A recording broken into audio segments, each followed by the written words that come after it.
Good morning students, welcome in online class 8th class. आज हम SST का chapter 5 जब जनता बगावत करती है और 1857 और उसके बाद, ठीक है। इसके पहले वाली क्लास में मैंने आपको बताया था कि किस तरह से अंग्रेजी शासन व्यवस्था ने यहाँ के किसानों को, सिपाहियों को, इवन इन राजा नवाबों से भी उनकी सत्ता को किस प्रकार छीन लिया था। अब अगला टॉपिक है कि जनता की नजर से अगर हम देखें तो यहाँ पे किस तरह से उनके मन में विद्रोह की भावना और ज्यादा उत्पन्न होने लगी। उसके लिए यहाँ पे आपको दो स्रोत दिए गए हैं। उस स्रोतों से ये ज्ञात होता है कि कैसे वहां उन लोगों के मन में ये बात आने लगी कि अब हमें इन जो शासन व्यवस्था अंग्रेजों ने चलाई है उसके खिलाफ अब हमें आवाज उठानी है। क्योंकि वो अंग्रेज जो थे वो यहाँ पे धर्म के नाम पर उन लोगों में इतनी भावनाओं को ठेस पहुंचा रहे थे जो उनसे अब बर्दाश्त नहीं हो रही थी, ठीक है। अब है कि जैसे कि पहला स्रोत दिया गया है कि 84 नियमों की एक सूची बनाई गई थी कि यहाँ जो महाराष्ट्र के एक गांव में रहने वाले ब्राह्मण जो विष्णु भट्ट गोडसे द्वारा लिखित उनकी एक पुस्तक थी मांझा प्रवास के कुछ अंश दिए गए हैं कि जो एक विष्णु भट्ट गोडसे के द्वारा जो कि महाराष्ट्र के गांव में रहते थे उनकी किताब के द्वारा मांझा प्रवास में कुछ अंश दिए गए हैं जो ये बात प्रदर्शित कर रहे हैं कि किस तरह लोगों के मन में इस बात को घर करने लगे कि अब हमें इसके खिलाफ आवाज उठानी चाहिए। तो विष्णु भट्ट और उनके चाचा मथुरा में आयोजित किए जा रहे एक यज्ञ में भाग लेने के लिए निकले थे और विष्णु भट्ट लिखते हैं कि रास्ते में उनकी मुलाकात जो थी वो कुछ सिपाहियों से हुई जिन्होंने उन्हें सलाह दी कि वो वापस लौट जाएं क्योंकि 3 दिन के भीतर चारों तरफ कोहराम मच जाएगा। सिपाहियों ने जो कहा वो इस प्रकार था कि अंग्रेजी सरकार जो है हिंदुओं और मुसलमानों के धर्म को नष्ट करने की बहुत ज्यादा योजनाएं बना रही है। उन्होंने 84 नियमों की एक सूची बनाई है और कलकत्ता के सारे राजाओं और राजकुमारों की मौजूदगी में उनका ऐलान कर दिया है कि उन्होंने बताया कि राजा इन नियमों को मानने के लिए तैयार नहीं है। कि जो राजाओं ने एक सूची बनाई थी, राजा जो अंग्रेजी सरकार उन नियमों को मानने के लिए बिल्कुल तैयार नहीं है। उन्होंने अंग्रेजों को घातक परिणामों की चेतावनी दी है। राजा ने कहा कि अगर ये नियम लागू किए गए तो भारी उथल पुथल मच जाएगी और राजा भारी गुस्से में अपनी राजधानियों को लौट गए। तमाम बड़े लोग योजनाएं बना रहे हैं, धर्म युद्ध के लिए तारीखें तय की गई हैं और मेरठ छावनी से एक गुप्त योजना तैयार करके विभिन्न छावनियों में भेज दी गई थी।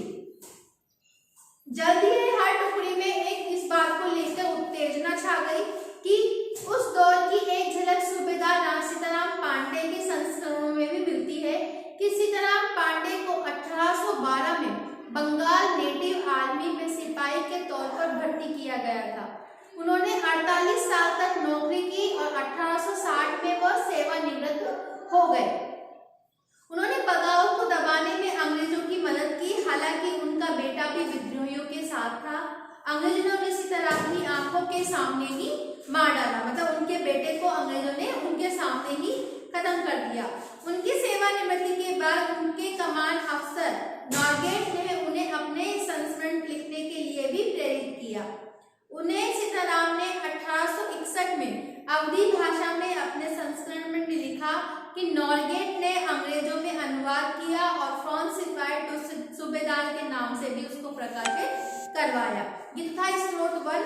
अब स्रोत 2 में ये था कि संयोग से उसी समय सरकार ने हर एक रेजिमेंट के कुछ लोगों को नई राइफल का इस्तेमाल करने का तरीका बताने के लिए अलग अलग छावनियों में भेजा था कि नई राइफल, नई बंदूक आने को उसके प्रयोग किस तरह से किए जाए। तो उसके प्रयोग के लिए उनको प्रशिक्षण देने के लिए उन्हें अलग अलग छावनियों में भेजा गया था। इन लोगों ने कुछ समय तक सिपाहियों को प्रशिक्षण दिया। उसी दौरान न जाने कहां से ये खबर फैल गई कि इन राइफलों में इस्तेमाल करने वाला जो कारतूस है वो गाय और सुअर की चर्बियों के लेप से चढ़ाया गया है। हमारी रेजिमेंट के दूसरे लोगों को लिखकर ये खबर भेजने लगे। मतलब इस तरह की अफवाह वहां फैलने लगी कि इन कारतूसों में, इन राइफलों में जो कारतूस यूज किया जा रहा है, जिसका इस्तेमाल किया जा रहा है, वो यहाँ पे गाय और सुअरों की चर्बी से बना हुआ था। तो शाकाहारी होते थे तो मांसाहारी वस्तुओं को वो नहीं इस्तेमाल करते थे। कुछ लोगों ने कहा कि उनकी 40 साल की नौकरी में सरकार ने उनके मजहब को चोट पहुंचाने के लिए कुछ भी नहीं किया था, लेकिन जैसे कि हमने पहले ही जिक्र किया कि अवध पर कब्जे के कारण सिपाही पहले से ही गुस्से में थे। स्वार्थी लोगों ने फौरन ये कहानी गढ़ दी कि अंग्रेजों ने सबको ईसाई बनाना चाहते हैं, इसलिए उन्होंने ऐसे कारतूस तैयार किए ताकि उन्हें इस्तेमाल करने से मुसलमान और हिंदू दोनों ही भ्रष्ट हो जाएं। कर्नल साहब का मानना था कि ये बेचैनी तो उन्हें साफ दिखाई दे रही थी कि इस बार भी अपने आप खत्म हो जाएगी और उन्हें मुझे चले जाने की हिदायत भी दी थी। ठीक है, ये तो था आपके कि किन किन कारणों से 1857 की क्रांति का विद्रोह उत्पन्न हुआ था। अब है कि सैनिक विद्रोह कैसे जन विद्रोह बन गया, कि यद्यपि शासक और प्रजा के बीच संघर्ष कोई अनोखी बात नहीं होती, लेकिन कभी कभी ये संघर्ष इतने फैले होते हैं कि राज्य की सत्ता छिन्न भिन्न हो जाती है। बहुत सारे लोग मानने लगे कि उनका सबका शत्रु एक ही है। सभी लोग यही बात इस बात पे विश्वास करने लगे कि हमारा सबका शत्रु एक है, वो है अंग्रेज। इसलिए वो सब कुछ करना चाहते हैं। इसी तरह की स्थिति हालात में अपने हाथ में लेने के लिए लोगों को इकट्ठा किया गया, उनकी योजनाएं बनाई गई और आत्मविश्वास का परिचय भी दिया गया।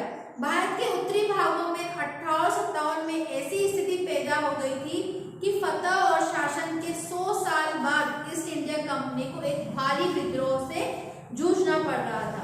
मई 1857 में शुरू हुई इस बगावत ने भारत में कंपनी का अस्तित्व ही खतरे में डाल दिया था। मेरठ से शुरू करके सिपाहियों ने कई जगह बगावत की। समाज के विभिन्न तबकों के असंख्य लोग विद्रोही तेवरों के साथ उठ खड़े हुए। कुछ लोग मानते हैं कि 19वीं सदी में उपनिवेशवाद के खिलाफ दुनिया भर में ये सबसे पहला और सबसे बड़ा सशस्त्र विद्रोह बन गया था। ठीक है, यहाँ तक आपको समझ में आ गया होगा। अब मेरठ से दिल्ली तक कैसे विद्रोह फैला और बगावत किस तरह से फैलेगी, हम ये अगली क्लास में पढ़ेंगे। ठीक है, thank you, have a nice day.